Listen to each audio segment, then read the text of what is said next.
Hi, loves. Welcome to Mouthful Monday. Sending a lot of great vibes and high energy your way. So I know before I even start this video will be posted on a Tuesday, okay? But this will be the first one posted on a Tuesday. For the next weeks after, I will be posting every Monday. Mouthful Monday. So don't get on me. I know it's Tuesday. But today we are here to discuss how to deal with loneliness. That's a topic that I've been wanting to discuss this month, especially for the month of February, because this is the month, of love, Valentine's Day, and I wanted to talk about it because what I noticed is that a lot of people deal with loneliness, and they deal with it in a lot of different other words, whether it be depression, anxiety, OCD, which is all around the same line. But what it really comes down to is people having a desire for something, and it equates to them feeling lonely. So I just wanted to give my tips for how I think is the best ways to deal with loneliness. And whenever you are feeling lonely, come back to these 5 tips and see if they can shift your day, shift your awareness, so you can see that you're never truly lonely. Even if you are by yourself, you're always surrounded by the awareness of love, of life. So you're never really alone. And the 5 tips that I have for you all, number one is going to be find out what it is that you're desiring. Because of the fact that you don't have whatever you're desiring, you feel alone. Whether it be a relationship, which is what I think is number one. People desire relationships, especially with the age of social media. You see you see all these goals and and look what they got and look what this is and look what that is, and then you say, well, I don't have that, what's wrong with me? And then you start feeling down on yourself. But you have to figure out what it is. And it may not be a relationship. You may be desiring other things. Maybe you're desiring a job, a certain type of status. You're desiring house, a car. I mean, it's so many desires out there that we feel like if we don't have them, then we're lacking. So you just have to figure out what exactly you're desiring. Figure it out, but it doesn't really matter. Just know that that's what you're doing. Know that you are desiring something. Don't try to do anything with it. Just find out so you can be aware of the fact that that's exactly what you're doing. And then number two, remember who you are. Remember, like, what were you before you desired those things? Like, those desires had to come from somewhere, whether it be outside influences, family, which is outside influences. I mean, everything is going to be an outside influence, whether it be family, friends, culture, mainstream media, which is all around the same thing. So you have to figure out, understand that that's where your desires are coming from, and then say, okay, so what am I before these desires? Go back to you. Like, it's all about tuning into yourself. Number three is going to be, once you learn what you are and what you like to do, so immerse yourself deep into a hobby or an activity. And you sit and you say, well, I really don't know what I like to do. Then spend quiet time with yourself and just give yourself at least 5 minutes a day doing absolutely nothing, just so you can start to see that you have this space within yourself that you can go to whenever you're feeling whatever you're feeling.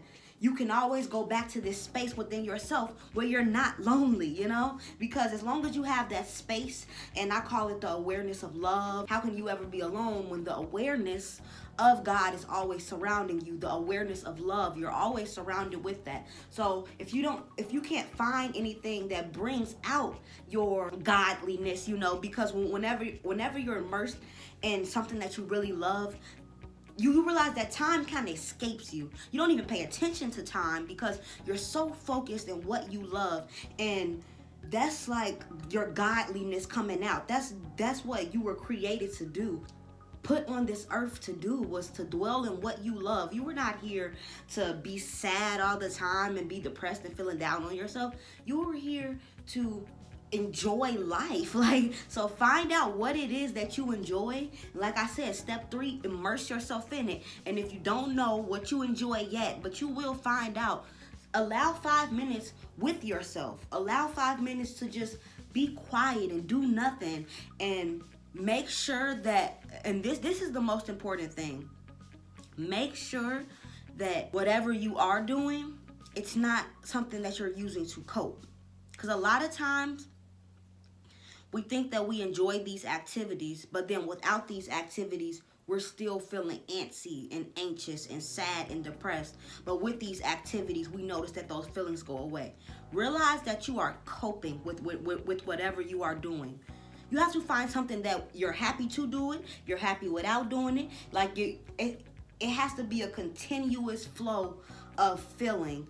But don't turn to activities where it's just a coping mechanism. A lot of times that's like drugs, alcohol, it could be television, it could be the internet, social media. These things, you could say, well, they bring me happiness.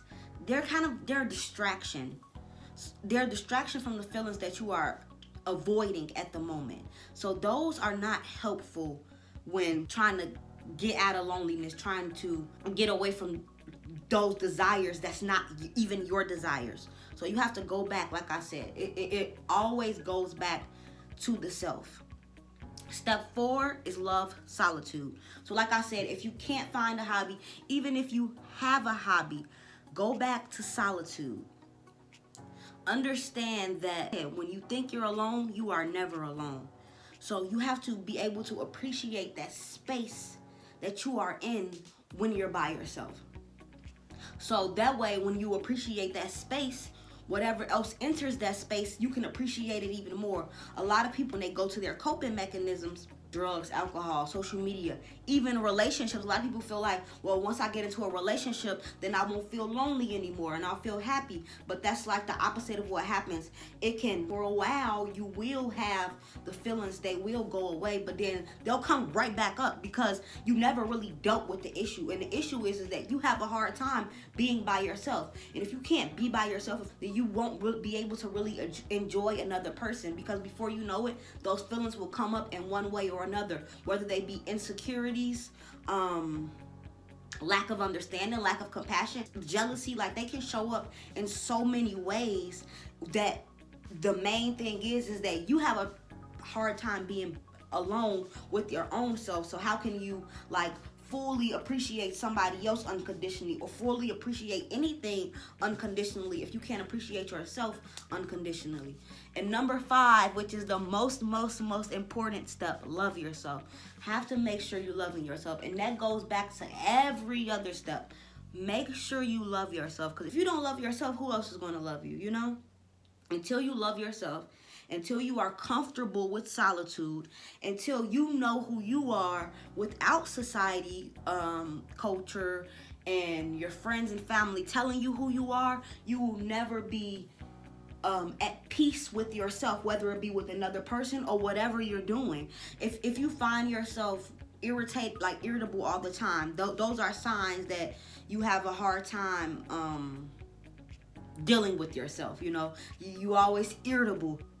You don't really like being around other people. You don't even like being around yourself. That's why you always go into your coping mechanisms. These are all signs that you have a hard time being alone with yourself, because when you're happy with yourself, you'll be happy with the rest of the world. The rest of the world won't even bother you, because you're just so in love with yourself. You're so in love with life that everything else is just a coming and going of life, and you're just loving every second of it because of the fact that you love yourself, and you know that nothing in your life would be out of alignment with who you really are. So you wouldn't even allow anything to enter your life without being in alignment with what you are. And if it does enter your life, it won't irritate you that much, because you love yourself, and you know when to take yourself out of whatever situation that you don't need to be in.